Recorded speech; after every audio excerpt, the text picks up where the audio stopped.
The progressive whitewash is to take all the horrible things that were done and say, America did this, and America did that, or the South did this, or the South did that. No, America didn't do it, you did. So the Democratic Party, having poisoned the wells, is now pretending to show up as the water commissioner. So let me just quickly ask. This is interesting. No, I got to answer. Okay. So, Dinesh, this is part of the reason I want to do this, because just like with Ann Coulter last year, I really want to know if you're on the level or not. All right. That's what I'm curious about. Because do you not know about the 1964 Civil Rights Act? Do you not know that the Democratic Party, led by Lyndon Johnson at the time, risked losing the South for decades, which they did, to pass the Civil Rights Act, then the Voting Rights Act, and that Nixon proudly took on the Southern strategy, which was now admitted by two different chairs of the RNC to be a racist strategy to get racist whites. And that's why now the Democratic Party, which used to be conservative, and the Republican Party used to be liberal under Abraham Lincoln, have flipped, and the Democratic Party is liberal, and the Republicans are conservative. So, hold on, and I'm not anywhere near done. So you say FDR and Mussolini said some nice things about each other like decades earlier. I don't know if you know this. They later went to war against one another. So and after you have the war, a history of telling only half the story in a preposterous, comical way. Okay. All right. I think we're getting to the heart of the issue here. So if you don't mind, let's engage a little bit about it, okay? Oh, I love it. Yeah, let's. All right. Let me just add one thing where I think you both agree on, which is the Republican Party used to be the progressive party in America. I don't think that's a secret. I mean, that's... Well, the Republican Party was the champion of emancipation, anti-segregation, anti-lynching laws, and so on. Right, I want to talk about the Civil Rights Act. So you liked them when they were progressive? No, I wouldn't say that's progressive because... No. I'm pretty sure that's progressive. No. The progressives of the time were into social engineering, eugenics, forced sterilization. So this is a disguise. The progressives later claimed the mantle. All right. And freeing the slaves, just as an FYI. The progressives freed the slaves. Progressives wanted to free the slaves. They were in the Republican Party. Yes. No, they were not. The term progressive was invented in the 20th century. Conservatives liked the way things are. They wanted to keep their tradition and so was Abraham Lincoln a Republican? He was a Republican and a progressive. I know it's hard for you to understand. Yeah. The party switched. That's what he's asking you. No one else in the country disputes that other than you. No, I do dispute it. Let me ask you this question. You mentioned the Civil Rights Act of 1964. Did more Republicans in proportion or more Democrats vote for the Civil Rights Act of 1964? Answer yes. Which one? Which party voted in greater proportion for the Civil Rights Act of 1964? Great, let's do it. Which one? All right. Do you know? So I believe the guy who pushed for the Civil Rights Act was a guy named Lyndon Baines Johnson, who was most clearly a Democrat. And at that point, the Democratic Party had a lot of racist conservatives in it. It's true. What led to the transition was the 1964 Civil Rights Act, where those Democratic racists decided, man, I love the Republican Party. I think I should go there. And for you to say at that moment in history, that's the whole point, Dinesh. Okay. That's when they switched. All right. That's when all the racists went to your party. Okay. Yeah. So I take it that this is a backhanded admission that far more Republicans proportionally voted for the Civil Rights Act than Democrats, right? Okay, you admit it. You try to camouflage it, but you admit it. Now, you say that that's when they switched. So let me ask you this. We had the Voting Rights Act in 1965 and the Fair Housing Bill in 1968. Let's take the Fair Housing Bill. Did more Republicans or more Democrats proportionally vote for the Fair Housing Bill? Which one? So, Dinesh, let me try let's try this one more time. So, Republicans were more progressive. They were the progressive party, so they would push for things that were progressive until those events in that exact time period, Dinesh. And then a lot of them thought, under Nixon, and he wasn't president yet, and when he ran, he said, hey, I got a great idea. Let's get all those racist Democrats to join the Republican Party. Let's run on racism. And you know what they did? They then went on a campaign through Nixon to bring all the racists in the Republican Party, which I'm not admitting. The head of the Republican National Committee, two different heads of it, came out and gave a speech and said, yes, we transitioned into racist, and that was our strategy. Really? You to try to deny that is insanity. Is it really? Let me ask you think the Democrats are more racist now? By the way, No, let me hold give you on. one piece of context. I got to give you context. I just want to Dinesh, show. You wrote a book saying that slavery wasn't about race in this country. You wrote a book where you said black people should give white people reparations for liberating them. No, I did say that slavery in America did not start out in racial terms. The people tried to enslave the American Indians, lots of blacks owned slaves. So this is part of the real complexity of our history. But I noticed that when we're talking, you raised... Racism was a real mixed bag. I remember all those white folks being owned by black people.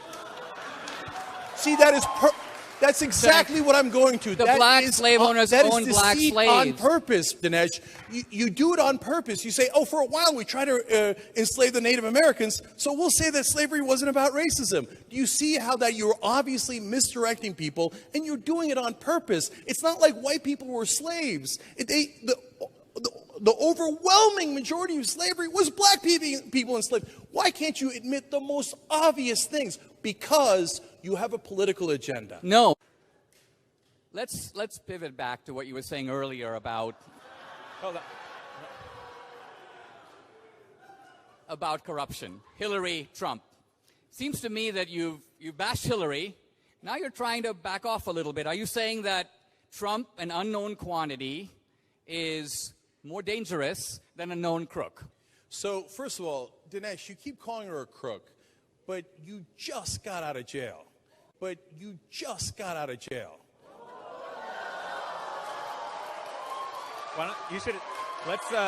give Dinesh a second. Why don't you tell us? I agree.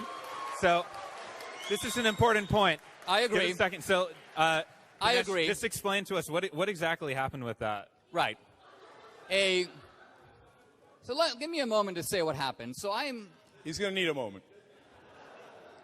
I mentioned earlier I was an immigrant. It's a peculiarity of the immigration process that you leave your country and you kind of walk on this tightrope between two buildings. You leave India, you come to America, and in some point you're in no man's land. You don't belong over here, you don't belong over there. When I landed as a freshman at Dartmouth, I made a small group of friends, about 8 of us, and we became, in a sense, family. We became my surrogate family in the United States. Fast forward 25 years. One member of this group was running for the U.S. Senate in New York. And so she was imploring me in 10 different ways to help her campaign. And I was running around promoting my movie and doing this and speaking. I couldn't do it. So I felt really bad. And so what I did was I told 2 of my friends, give her $10,000 and I will reimburse you. This is not allowed under the campaign finance laws. I exceeded the campaign finance laws. Now, no American in our history has ever gone to prison for doing what I did. Why? Because the campaign finance laws are about corruption. And corruption means you're trying to buy favors. You're telling the candidate, if you do this for me, I'll do this for you. I didn't even tell the candidate. She didn't even know I did this for her. And I was doing it to help a friend. So this is a really good example of how Cenk, he knows Hillary is a crook. He knows she buys and sells favors. He knows that the Clintons would sell pardons to people who would give them hundreds of millions of dollars in exchange. There's no comparison between that and my case. But he's using my case to cover for his gal. Okay. All right. As you might suspect, I love this topic. So I'm not covering for Hillary Clinton at all. I just spent, a year telling you everything that's wrong with Hillary Clinton. And I get to do that because I didn't spend time in jail for corruption. But I didn't spend time in jail for corruption but either. you did. No, I didn't. You did. No, I didn't. Okay. No. There is actually a charge called corruption. I wasn't even charged with corruption. What were you charged with? I was merely charged with exceeding the campaign finance law. Yes, breaking the campaign finance laws. By the way, which takes a special kind of genius in an era where we've legalized bribery to go to jail for not being able to figure that out. That's right. And what does that tell you? The fact You didn't do it very well. That's what it right. tells The me. fact that I do something unbelievably stupid, right? Agreed. And the fact that the Obama administration puts dozens of FBI agents on me, goes through my tax returns, reads all my books, this suggests that this is not a simple matter of this guy did something super dumb. People who do super dumb things without trying to be corrupt don't go into the lockup. You know this. So let me ask you this. have all these conspiracy theories, but you know who else has a dozen FBI agents pursuing her? Hillary Clinton. So it's not like the Obama team's like, no, not Hillary. They have a dozen FBI agents pursuing her as they pursued you. So where's the bias? There's no bias. That is their nominee. All right. You should give them credit. You say right here on the record, President Obama is incredibly fair. Let me ask you this. Well, if my crimes were proportionate to Hillary, it would be fair. Look. I don't like that she set up a private server in her house, and I'm worried about that. But you clearly broke the laws. You admit you broke the laws. That's why you went to jail. She never went to jail. Let me ask you this. You're the worst person in America to criticize her for being corrupt. I mean, you literally broke the laws regarding corruption. Cenk, all right. And you made a whole movie about it. That's All what's amazing. Can you name any person in American history who has given 20 grand over the campaign finance limit and served 1 day in the lockup? But Dinesh, Can you? did it. Can you? Did it. All right. Did it. So I'm not an expert on the campaign finance crooks of American history. All right. I do know one, and he's on the stage with me. Right. Okay. All right. There's a guy. Let me make you a little more expert on this. There's a guy named Chatwal, Asian Indian guy. We Asian Indians appear to specialize in the campaign finance violation area. In any event, this dude gave 180,000. We finished. 180,000 in straw donations to Hillary Clinton and a whole group of Democratic candidates. His case came up the same time as mine. No prison, no confinement. He got a fine. He got community service. Now, here's my point. You keep saying you did it. But anybody who champions justice knows that justice isn't just a matter of did you do it. It's a matter of does the penalty fit the crime? Do other guys who did the same thing get the same penalty? That's the America. You talk about equality. Let's have some equality of opportunity. Let me just say one last thing about this. So Dinesh, that's exactly what we root for. So if you've got people who are corrupt, that's exactly what I fight against. So, and I don't just fight against you. I fight against Democrats. I fight against Republicans who are corrupt. If it was up to me, we would make that bribery illegal again. Not just his bribery, but the bribery where you do campaign donations, and I'd put them all in jail. Okay, but well, I didn't do bribery. Just to correct you. Okay, well, you think I did? Yeah, when you go to pay someone money that they're not supposed to be paid against the law. What is the definition of bribery? Okay, so let me finish my point, Dinesh. Look, dude, you spent 8 months in jail. You're still arguing it. You're on probation right now. Is there a probation officer? Bribery means in exchange for favors. Have you ever heard of a bribe with nothing in return? Ever heard of such a bribe? You claim there's nothing in return. You claim there's nothing I don't in return, claim that. But the a court claimed decided that you were guilty and put you in no, prison for 8 months. The government didn't accuse me of any so bribery. So to finish my point,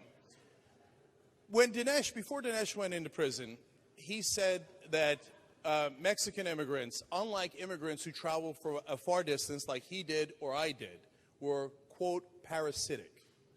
But since then, he has done community service as part of his sentence. And come to find out, oh my God, not all Mexican immigrants are parasitic. So Dinesh, I want to give you credit for that.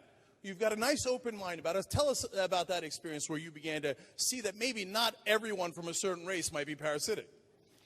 Well, as you might imagine, this is the Cenk version of what I said, and you can rely on it being a fast and loose summary of the facts. The truth of it is, look it up. Historically, immigrants came to this country when there was no safety net, when there were no benefits to be had. They came out of necessity, they couldn't go back, and they had to make it. In other words, there were ladders of opportunity, but there was no a rope that they could hang on to and have other people pull them up. What makes our situation different today is that we now have a massive welfare state. By the way, a welfare state set up by Americans for Americans. A social contract is among the citizens who are already here. There is no automatic right of someone who is not a citizen to claim benefits that Americans have collectively pooled for themselves. So, my point is America should have a generous immigration policy that attracts immigrants of the first stripe. If an immigrant is coming here to sit in a hammock and get free education, free healthcare, free this, free that, then stay home. Then stay home. So just to close the point here, so First stripe? Am I first stripe? I feel good about that, I guess. So Cenk, as we think about this general election, are you going to be endorsing any of the candidates, or are you going to write in some?